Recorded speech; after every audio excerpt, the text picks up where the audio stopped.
She is a digital marketing specialist who can spin the meanest website around. And he's host of the TV show Buzz, which features nonprofit organizations receiving marketing makeovers. Here on Buzz for Good, we talk all things nonprofit, the people they serve and the good they do.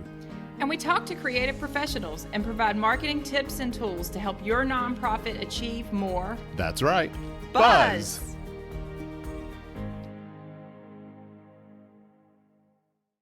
Well, greetings, everybody, and welcome to Buzz for Good, where we share the incredible work that nonprofit organizations do in Southwest Virginia, and we provide some marketing tools to help your nonprofit attract more donors, volunteers, and clients to your cause. I am Michael Hemphill, creator and host of the TV show Buzz that airs on Blue Ridge PBS, where on each episode we feature the great work of a nonprofit organization and provide them with a marketing makeover from a team of professionals associated with the American Advertising Federation of Roanoke.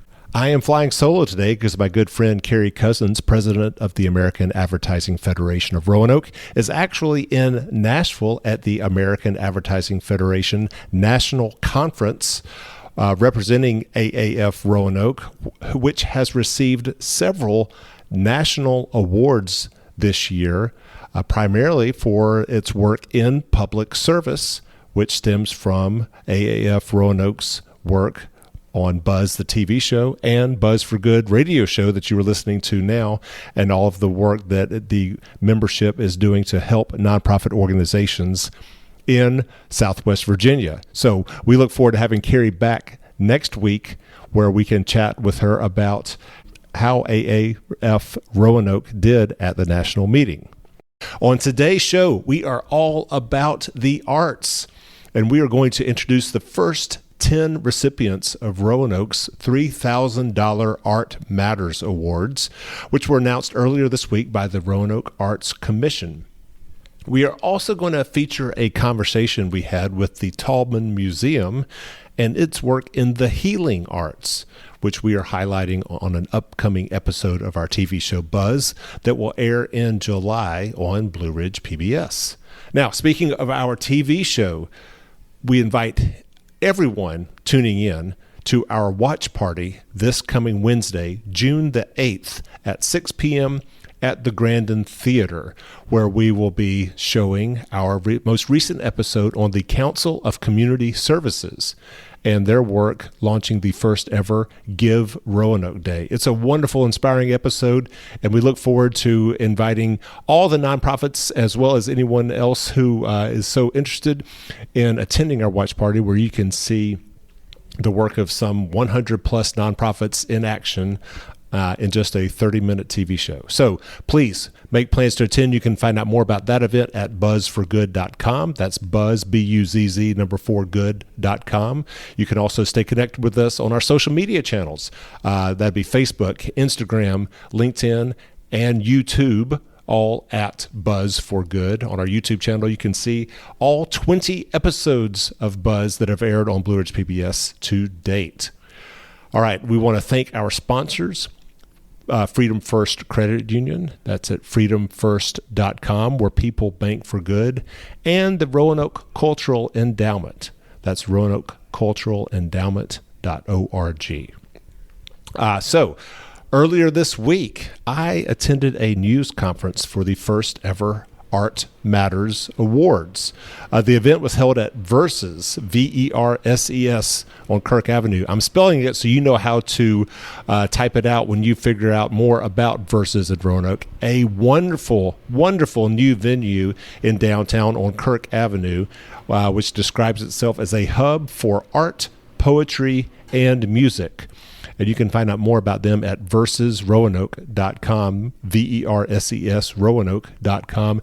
A wonderful venue. Check out all that they've got going on. But at Verses, Doug Jackson, Roanoke Arts and Cultural Coordinator, hosted an event where he chatted with each of the award recipients who are receiving a Roanoke Art Matters Award.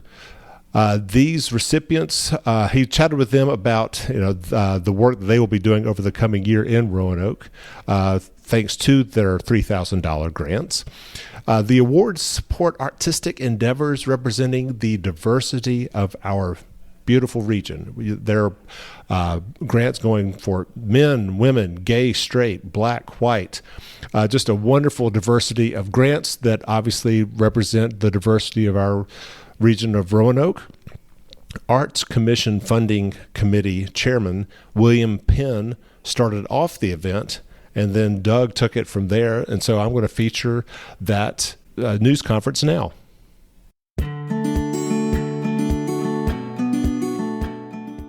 Good evening, and welcome on behalf of the Roanoke Art Commission.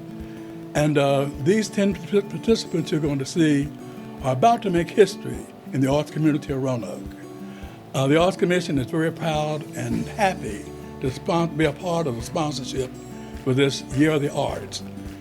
I think it will make Roanoke a much more cohesive community as far as the arts concerned, and we'll get everybody involved.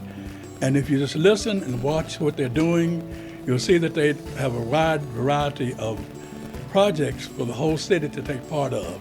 And once again, welcome on behalf of the Arts Commission. Excellent. Thank you, William. We're here to celebrate people who are creative in our community and are not only putting it out there in the world for others to enjoy and appreciate, to ponder, but they're also putting it out there to help make the community a better place. And these are our Art Matters grants. My name is Doug Jackson. I'm with the Roanoke Arts Commission, and we are celebrating the Year of the Artist throughout the fiscal year, which goes from July 22 to June of 23. And we've got a number of projects, and we hope that you engage with our artists in the community this year and take part in some of the events that they're pulling together. Now, I am here with Toya Jones. And Toya, we're at Versus, the Listening Lounge and Collaborative Center. Toya is creating a real space here on Kirk Avenue.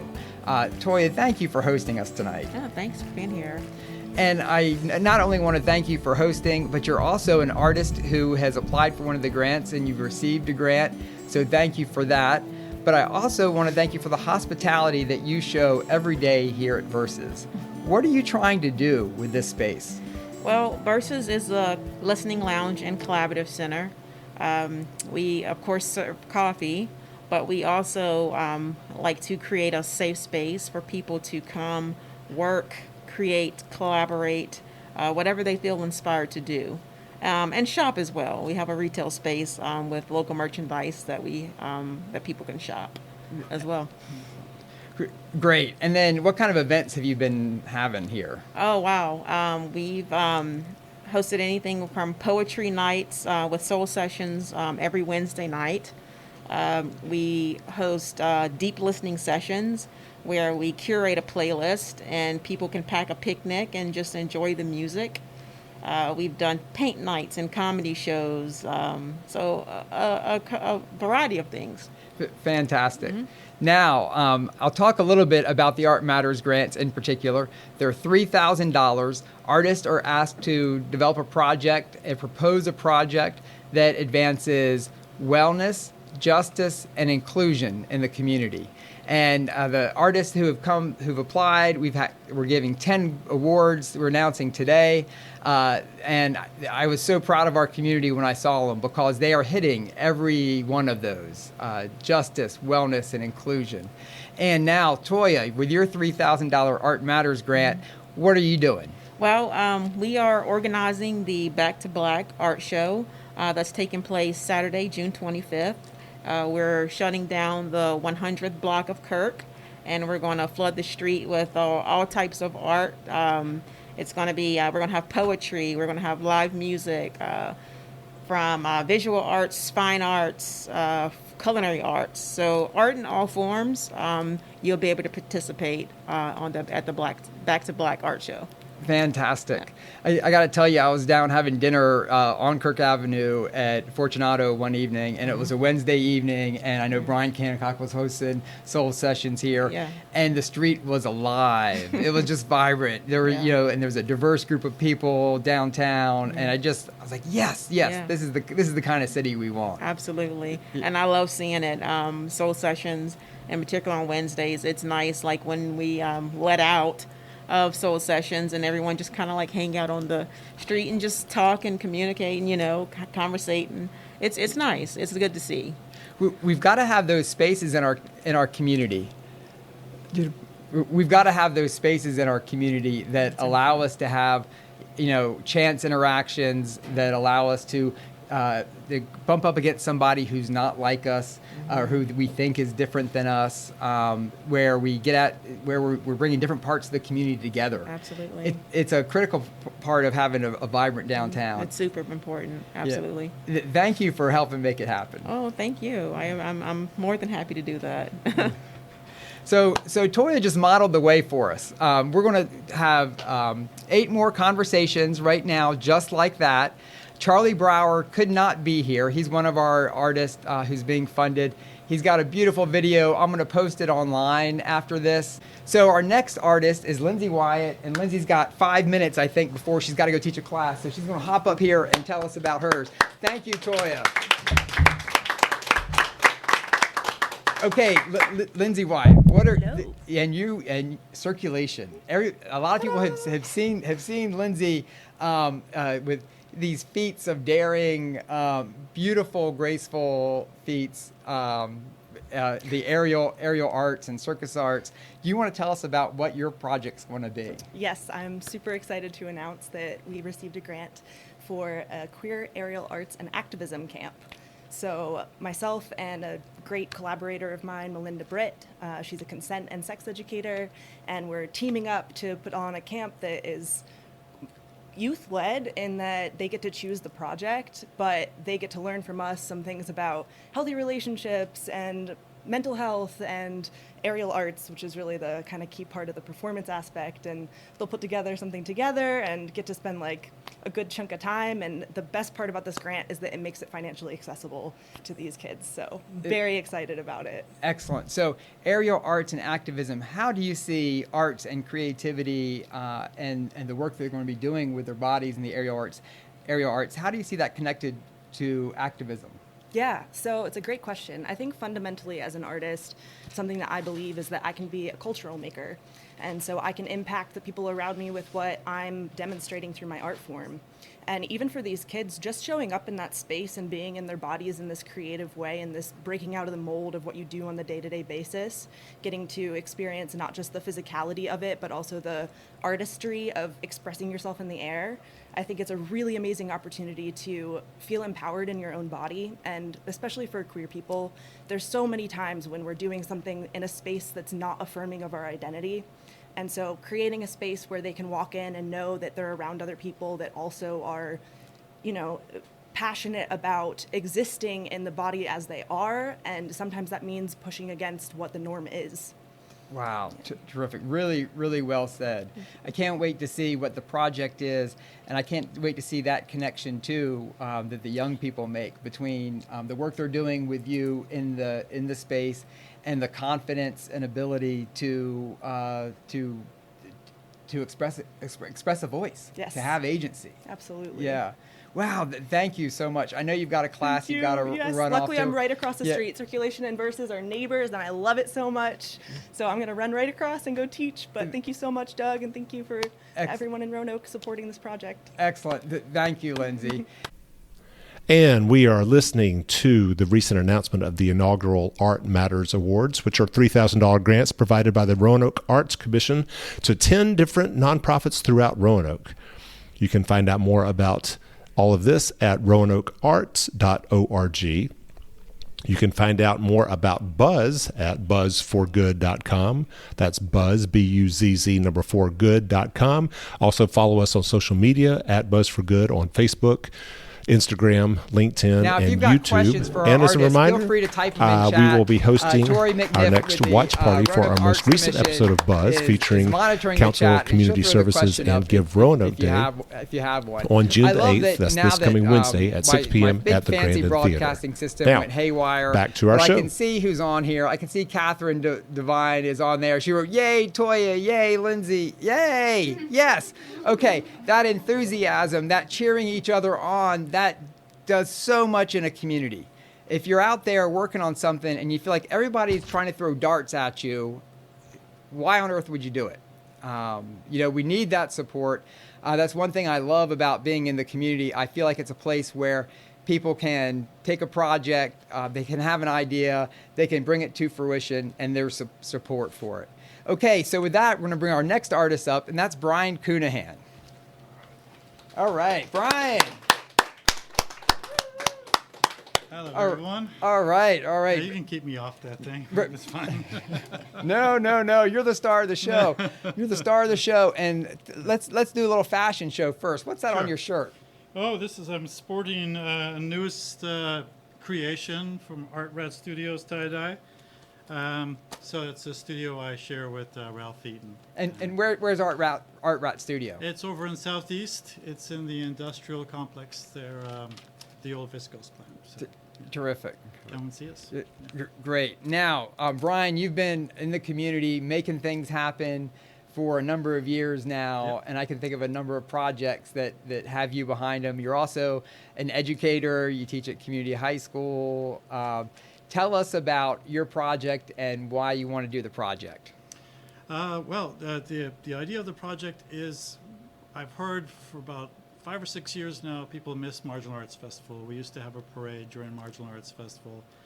And it was come as you are, do something weird and wacky. And it was a fun thing. So that was the one thing people really have always mentioned to me they missed. And so I've been asking around for the last few years, what would they like? Would they like an art parade? And so I'm going to do one, thanks to the grant. And it's multiple steps. And the direction given by the Art Matters really kind of helped make it a bit more complicated for me, which is great. I have to think deeper about it, think more about how you reach out and get community to do the things that you're asking to do, like the wellness, the justice, and the inclusion. How does that work in a parade? And so the main thing I wanted to do first is just get artists talking to artists, have artists talking to art institutions, have artists be paid for what they're doing, which is what's wonderful about what the Art Roanoke is doing right now. And I wanted to stack that and try to follow that model. So I'm looking for artists that do everything from sewing, welding, cooking, making paper mache heads, puppets, big heads, printmakers, event planners, face painters, costume makers, floral designers, and everything like that. And the idea is I'm going to get a list, and then I want to know what those people usually charge. And then I want to go to groups and create sort of crews to say, like, in New Orleans, they have these really cool social groups that have a lot of fun. Mm-hmm. They're not necessarily artists, but you bring in some experts, and they will help create sort of a paint night. But instead of just doing a paint night, which is cool, then you get to actually have something that is a three-dimensional object you can have in the parade. And so we have one big date at the end of the year where everyone parades what they do and make that sort of like an art destination. It's too complicated. No, that was terrific. I think you gave us a great overview, and we got lots of different pieces of it. One piece that I think was terrific, you mentioned the kind of inclusion, and you're designing it and saying, okay, well, who's invited to the parade? That's a big question. Often it's like the people who came the year before, and the people who came the year before, and the way we always do things. And with a lot of the aspect of this, with the inclusion aspect, we're saying, who's out there who might not have been invited before, and how do we strengthen the connection there, and how do we, fully embrace the entire community when we're doing a project? How does a project change and grow because of who you're involving? I have seen the big paper mache heads you've been making. I think they're joyful and wonderful, and I can't wait to see them bopping along the street on April 15th, 2023. April 15th, 2023. It's not Tax Day. It's World Art Day. World Art Day. Yes, yes. Excellent. Thank you, Bryan. Bye-bye.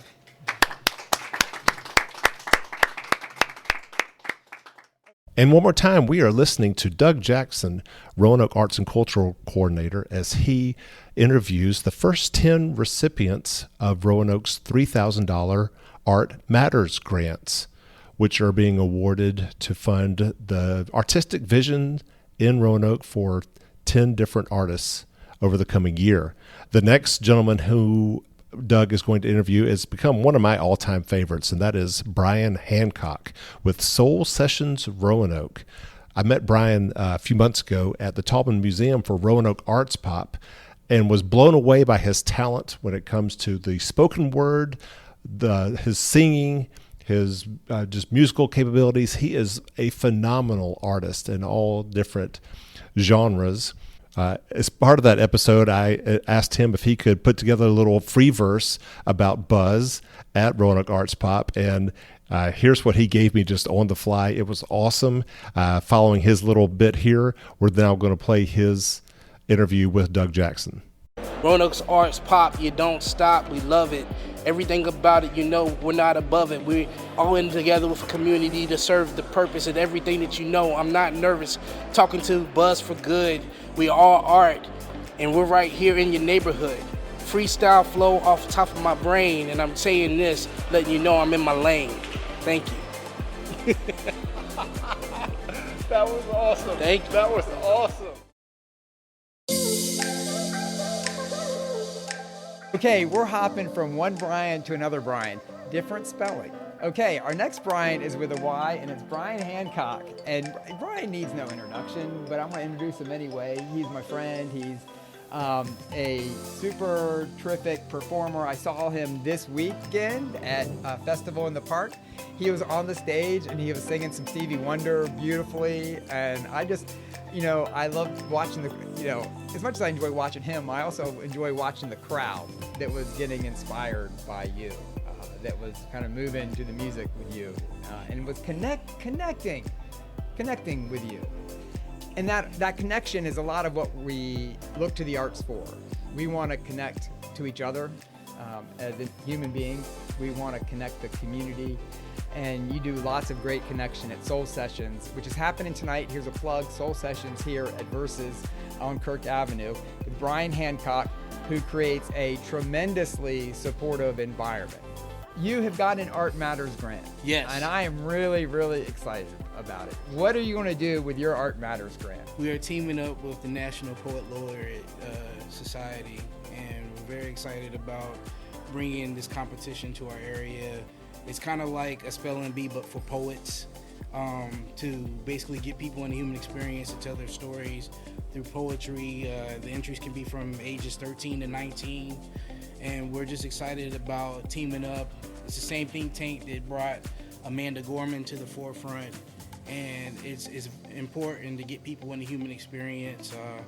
The work has definitely been done 8 years in as far as doing Soul Sessions, teaming up with Toya, teaming up with people who have like-minded brains to say, hey, how can we lead the charge? And I'm very grateful. Thank you to you as well for helping me get started into this realm as far as getting plugged in and getting this help.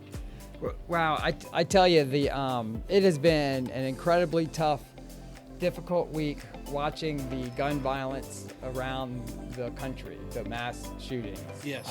Amanda Gorman, I did hear, she wrote a poem that, addressing it fairly quickly, and they had her on the radio, and I was listening to it, and the power of the poet in moments like this.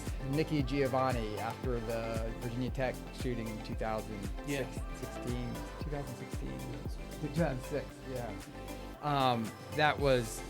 that's the role of the poet. To help us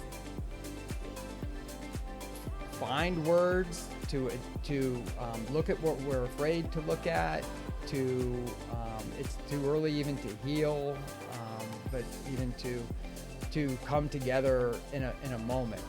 Now the Youth Poet Laureate program, how do you see that shaping our community? Well, I think it's important that our youth have a place where they can identify with who they are, why now, and that's the arts right there. It's about telling your story through words and poetry, like we were saying.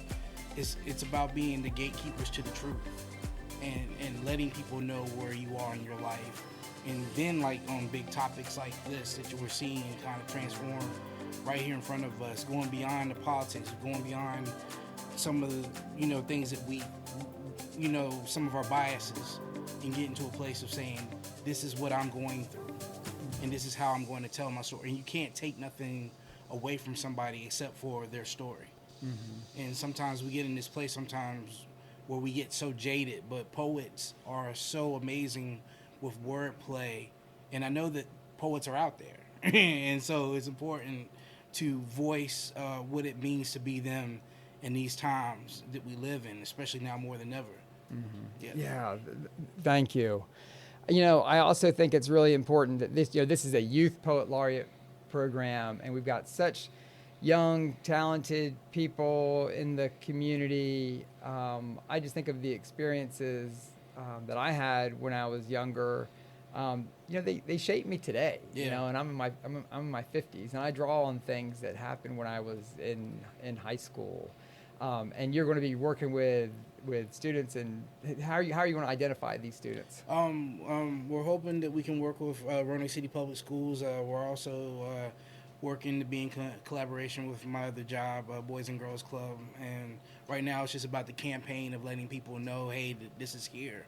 Let's get behind it, and let's really, really draw these gifted, talented people with something to say to the forefront, and letting them go to nationals and let them be able to, be heard and have different opportunities open up. Because, for me, I wish I had something like that when I was a kid, Yeah. I really wish. So it's I think about these things and wanting to see them brought to the forefront here.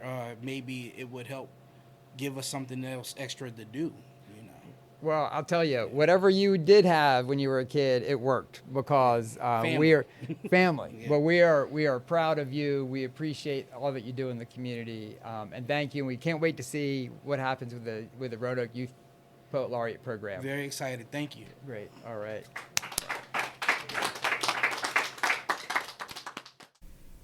And we are listening to the recent announcement of the inaugural Art Matters Awards, which are $3,000 grants provided by the Roanoke Arts Commission to 10 different nonprofits throughout Roanoke.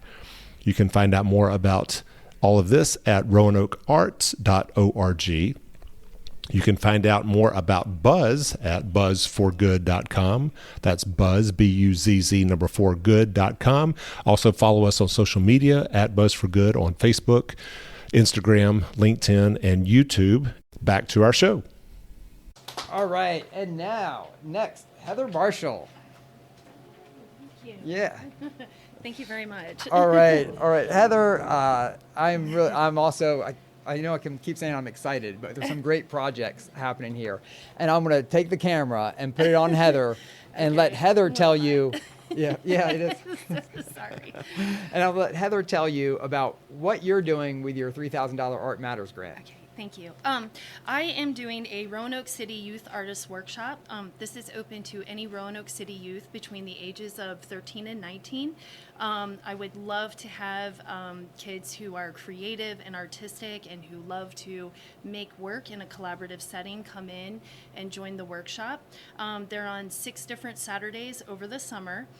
They are day-long workshops from 10 a.m. to 4 p.m. And that might seem like a long time for some people, but once you get into your flow and you're really getting creative, having a couple of hours to be in that state is unparalleled if you're really into it. Also, it's fine with me if you have a concern about the length of time to come for partial sessions. I just really want people to come out and create. Bryan had mentioned when he was a child, he would love to have some of the opportunities that he's creating now. And I feel the same thing when I was a teenager growing up. This is something that I would have loved to participate in. A little more about what we're going to do in the workshops. We are going to create a collection of artworks that will be hung in the JDR, Roanoke City JDR Court waiting room. So that's the family court waiting room. And it has been in the past a bit of a drab place, and it's a place where citizens have to sit when they are usually confronting very difficult family issues. Any number of issues are addressed in family court that really negatively affect our youth. Well, not all of it's negative, I'm sorry, but it's stressful. So what the judges wanted was to create an environment with the remodel of the area that would encourage people to feel a little more relaxed, a little more hopeful, and maybe be a bit distracted from the stress of the situation. So we'll be creating artworks that are a little bit directed in that we want them to be cohesive. We want them to be trauma informed. So there's some subjects that we will want to avoid that would trigger people. And there are subjects that are proven to be very relaxing, such as nature. So we'll incorporate some of that. And I want it to be multimedia, so students will have the opportunity to work in paint, oil, acrylic, watercolor. I have printmaking supplies. I have, of course, drawing, pastel. I mean, I don't know. I taught for many years, so I have a lot of resources and supplies. And the wonderful thing about the grant is that typically, students have to sign up and pay for art sessions. It's something that I've always felt art instruction is something that is a very for the privileged in a lot of ways. And so I have always wanted to make art more accessible to everyone. And I'm really happy to be a part of a grant that is going to do that. So the sessions are free. I also want to emphasize, I did send out these flyers. I don't know if they actually came home with any of your students, but I sent them to homeschool communities, our public schools, private schools, community centers. I really just tried to email them to pretty much anybody that works with youth in this city, and I even am going to hand them out to a couple people today before I leave. So I guess that's about it. Did I cover everything? I think you did cover everything. And that flyer, it's on roanokearts.org. It's on our website now. You can download it if you're interested in that. We also have on the press release, we've got links to the email address for all the artists. And I will say, this is one reason, too, why we want to have artists involved in the civic infrastructure, the city itself. And that the judges came to us and said, hey, we'd like to hang some, we'd like to do something here to freshen this up. And I was like, well, I mean, let's not look at me. Let's pull an artist in. And when Heather came in, you had a presentation. You had it. You said, well, let's look at this really holistically. And then it was a multifaceted approach. I can't wait to see what happens with it. Thank you. Yeah, me too. So right. Sign up. Thank you. All right, Jane. There you are. Okay, Jane Gabrielle McCadden is our next artist, and she's active in a lot of different ways in the community. She might have painted your face before. She now has a degree in socially engaged art and is doing some terrific work and different terrific projects. Tell us about the project you want to do with the Art Matters grant. Okay, so this project is called the Singing Tree Project, and this will connect Roanoke to a global, international, collaborative art project. This has been hatched by Laurie Marshall. She was an artist that heard a little kid say, wouldn't it be great if we could have the whole world do a painting together? And she's like, why not? So she came up with the Singing Tree Project, and basically it's any kind of a tree coming out of the earth, and then you paint this with your students, and then you have the whole community of that school involved with making bits and pieces, clouds and birds and lizards or whatever they want to, visualize in the scene.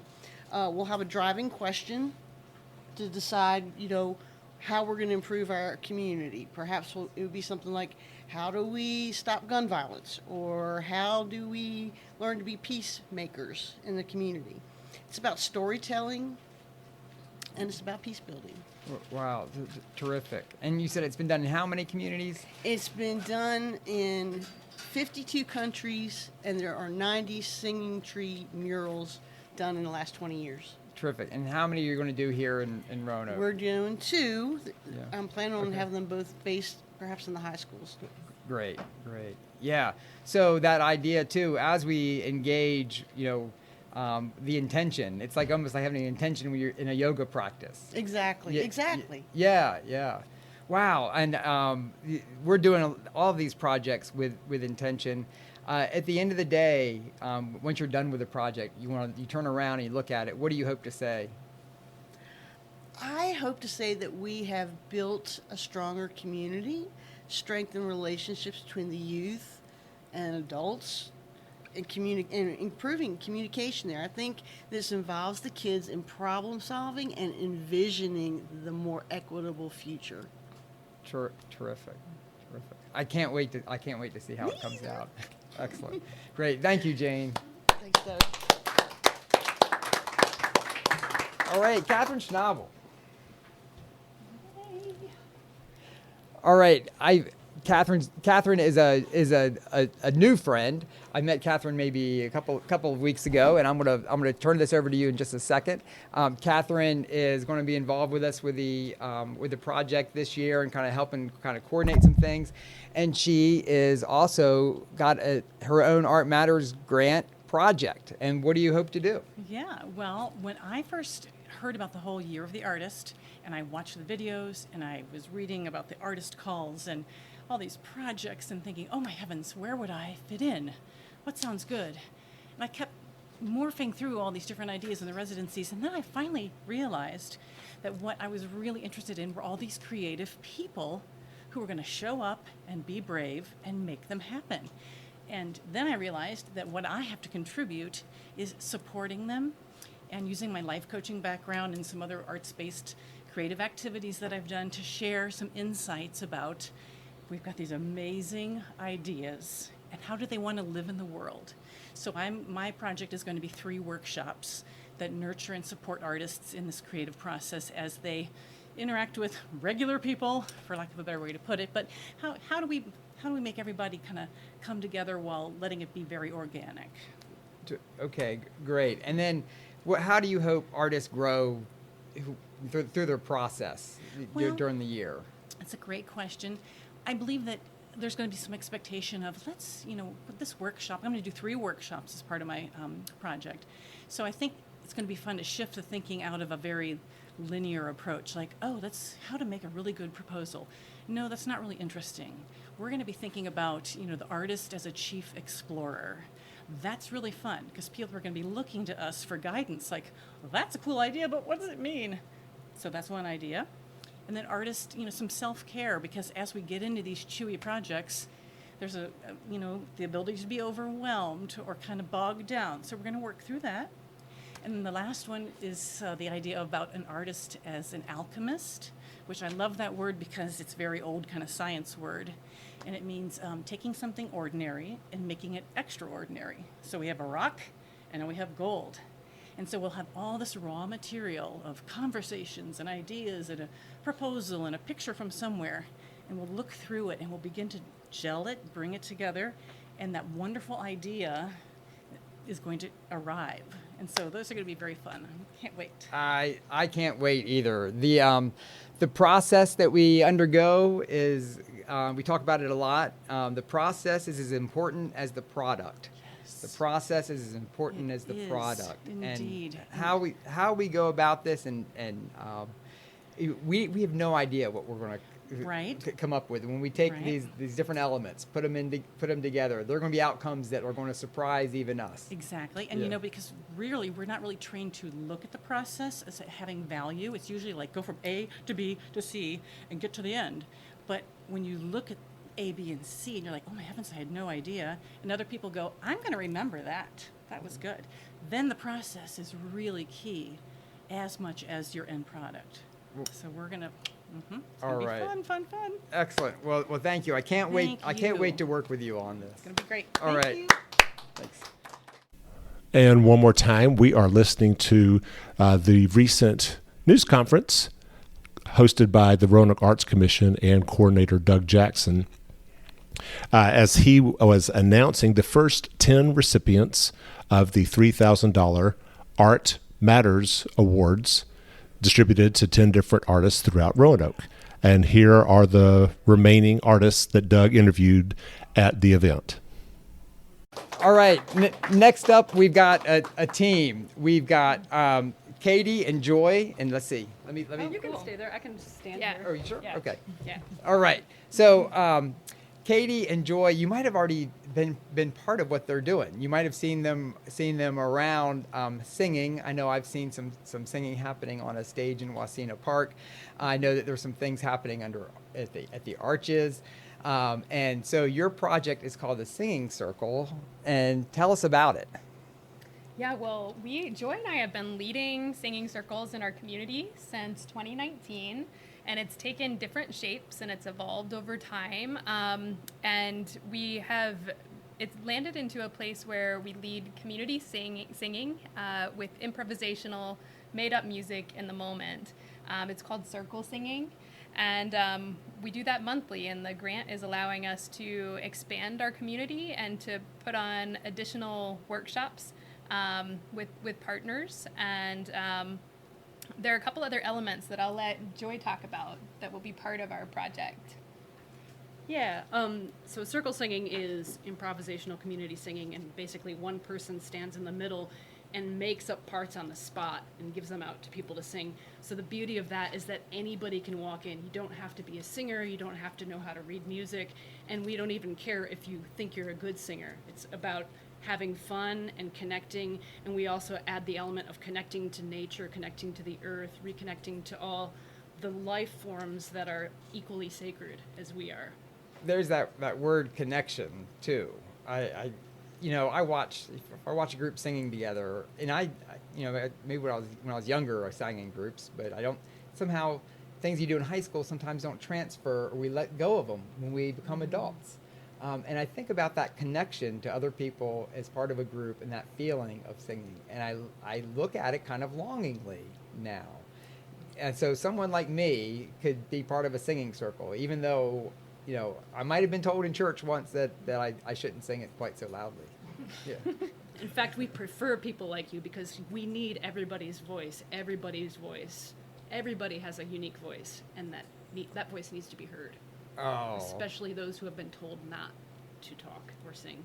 That's beautiful. And when you apply that in life across the community, it's even more beautiful. Right. Wow, terrific. Anything else we need to know? Well, part of the project is we'll actually be pulling together a 5-minute promotional video. So if you're someone who maybe just wants to see what this is before even participating, this will be something we can share out with our community so you can get a sense of what circle singing is.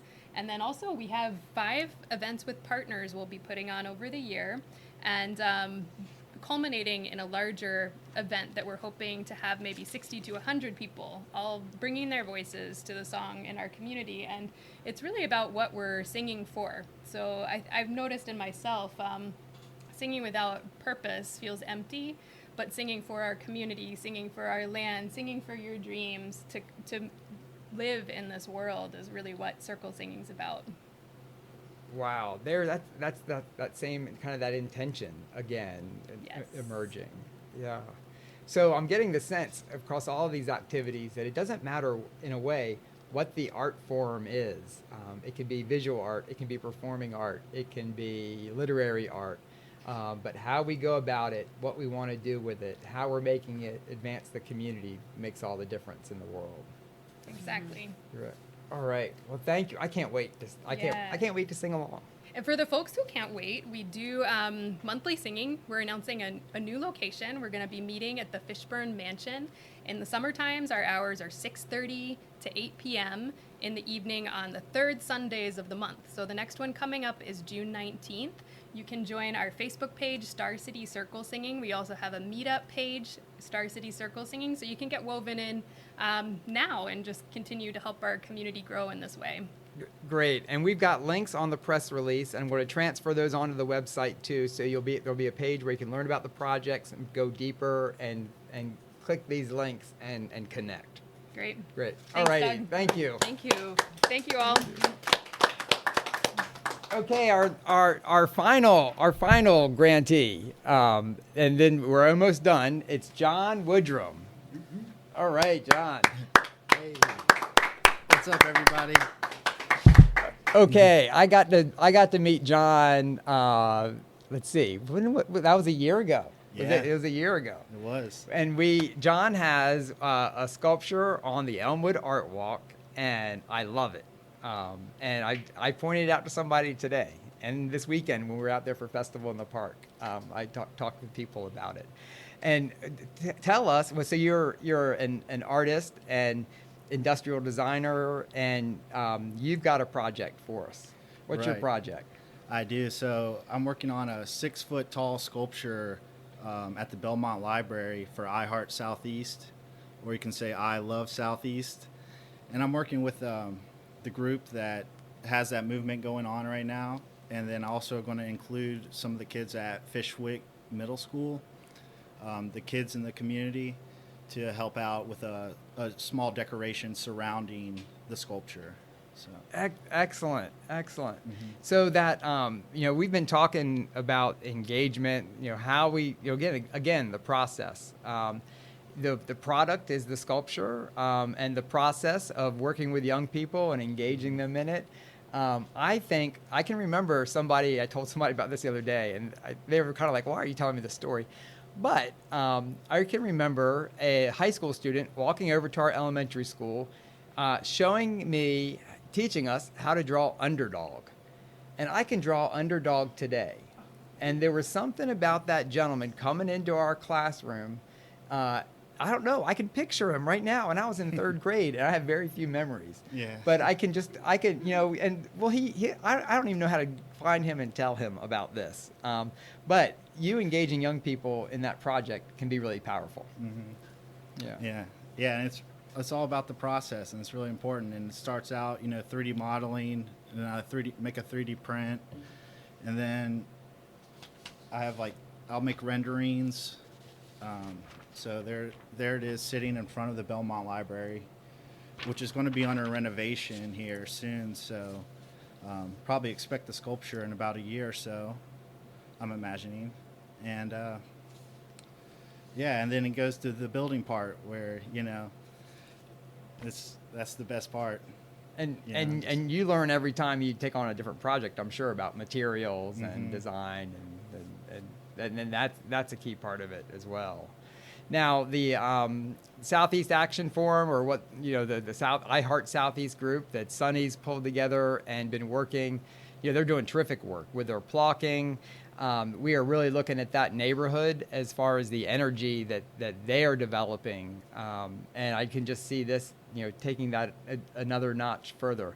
And I do think it's contagious. So when people see people improving something in the neighborhood, they want to do it. When one neighborhood sees another neighborhood doing something cool like this, they want to do it. Yeah. So I'm projecting forward. I can't wait to see that physically in the space.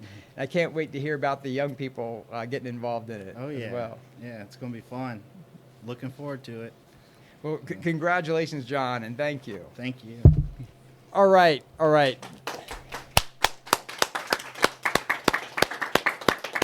Okay. Thank you, everyone, for tuning in or watching this after the fact and laughing along with us as we had technical difficulty after technical difficulty. Thank you for cheering on our artists. We can't wait to cheer them on as they're taking their projects on. Toya, I want you to come up here one more time so I can say thank you, and because now we're split into 2 different little episodes, and I want to give you props again for hosting us tonight, leading the way. Your event is one of the first ones coming up, and it is on June 25th, Kirk Avenue. Everybody come on down to the Back to Black Art Show. Absolutely. Yeah. Anything else you want to leave us with? No, we just hope that everyone comes out and support this event that we're putting on, and we hope that every year that it gets just bigger and better. All right, thanks again. And RoanokeArts.org, you can track all of these projects as we go. We've got these projects. On July 18th, we are going to have the self-portrait project. We're going to have 48 self-portraits of artists in Roanoke hanging in the municipal building, and we're going to present them to council, and they'll be hanging there for almost a year. I've been watching them in progress. They're fantastic. We've got a lot of very thoughtful artists thinking about their role in the community, so watch for that. And then pretty soon this summer, we're going to have an announcement about 11 artists in residence and 4 artist coaches that we're going to have working with this team of artists. All right, thanks for being with us tonight. So, congratulations to all of the first ever Roanoke Art Matters Award recipients, and we look forward to experiencing their art in the coming year thanks to these $3,000 awards. Now, art that our community has been experiencing and indeed healing from over the last 3 years has been an initiative inspired by the Tallman Museum of Art and Carilion Clinic, the Healing Ceiling Tiles program. That's right, Healing Ceiling Tiles. We're featuring this program on our TV show Buzz as part of a bigger episode revolving around the healing arts in our community. I mean, so many nonprofits I have learned, including, of course, Carilion Clinic and its Dr. Robert L.A. Keeley Healing Arts program, are actively working in the artistic space to provide healing for people experiencing mental, emotional, and even physical illness. So we are producing this episode in partnership with the Roanoke Cultural Endowment, Carilion Clinic, and the City of Roanoke, and it will once again air in July on Blue Ridge PBS. Part of that episode, again, is the work that the Tallman Museum is doing on the Healing Ceiling Tiles program. And here is my conversation with Cindy Peterson, Executive Director of the Tallman Museum, on the museum's contribution to our community's healing arts.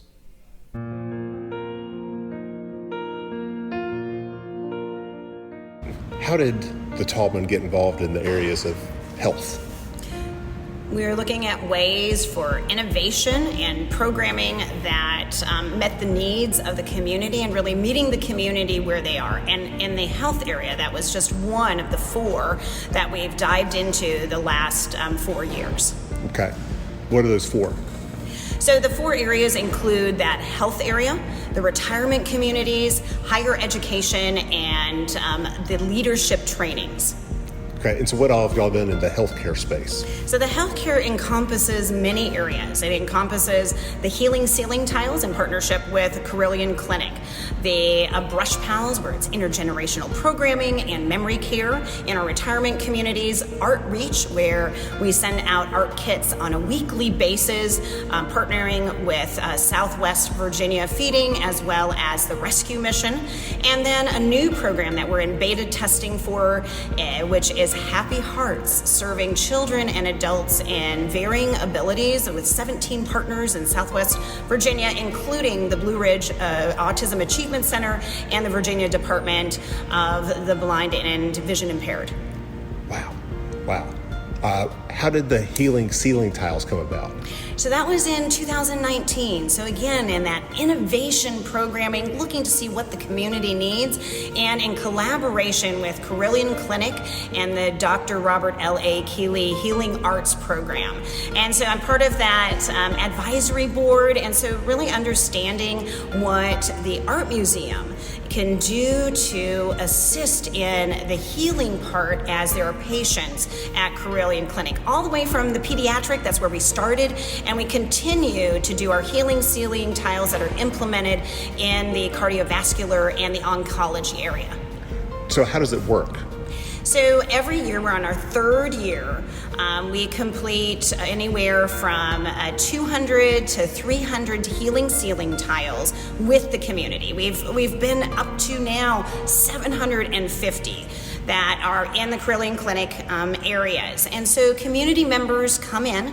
It is everybody from friendship living to the glebe to the veterans. Many times we go out. Again, the Art Museum, the Tallman Museum of Art, that museum experience is on site, but it's also off-site in the community as well as virtually. And for the Healing Ceiling, we've done all three of those elements. And we work with children. So the ages have varied from 5-year-olds to over 90. And we've worked with our higher education areas in terms of working this past year with Virginia Tech and Hollins University. So, the expansiveness of children coming in, families, college students, and our lifelong learners.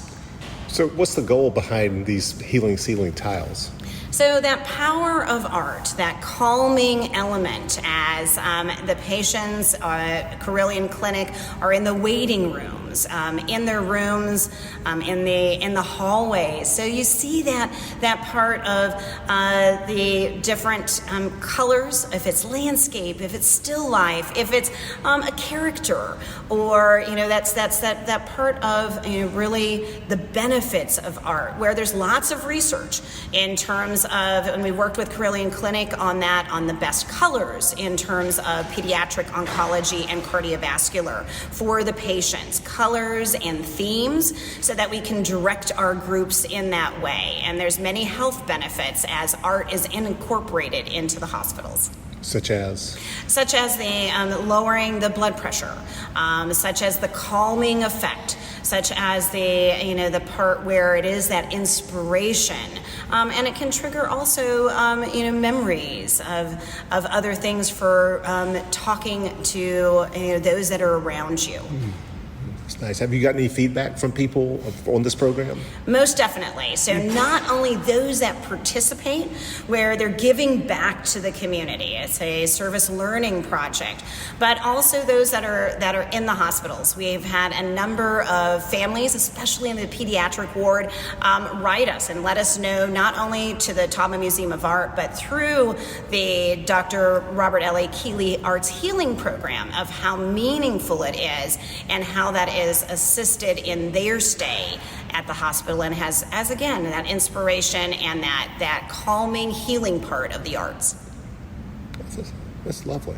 Anything else you want to say about all this? Whether the healing arts, the healing ceiling, or any other else you're doing as far as Taubman being a community partner in all this? So with the Healing Ceiling Arts, we have every year over 15 community groups that participate, and they're displayed throughout the year, group by group, and then there's a juried part, and so the top 3 of that Best in Show are displayed then in June during our annual Sidewalk Art Show and throughout that next weekend. And then there's continual, part of this program is inspiring those that have created to continue to create. So those top 3 that are selected from each group then receive materials for continued creation in the arts. So the healing's not just for the people who are seeing these in the clinic, but for the people who are actually painting them. Exactly. So it's both. If you're creating and giving back to the community and continuing to create for your own mindfulness and giving, but also those that of course are receiving at Carilion Clinic.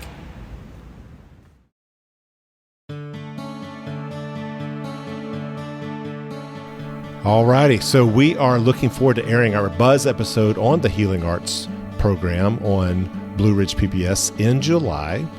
Meanwhile, once again, we please encourage all of you to attend our June 8th watch party at the Grandin Theater, 6 p.m., open to the public, free, on our most recent episode of Buzz, featuring the Council of Community Services and Give Roanoke. It's free and open to the public.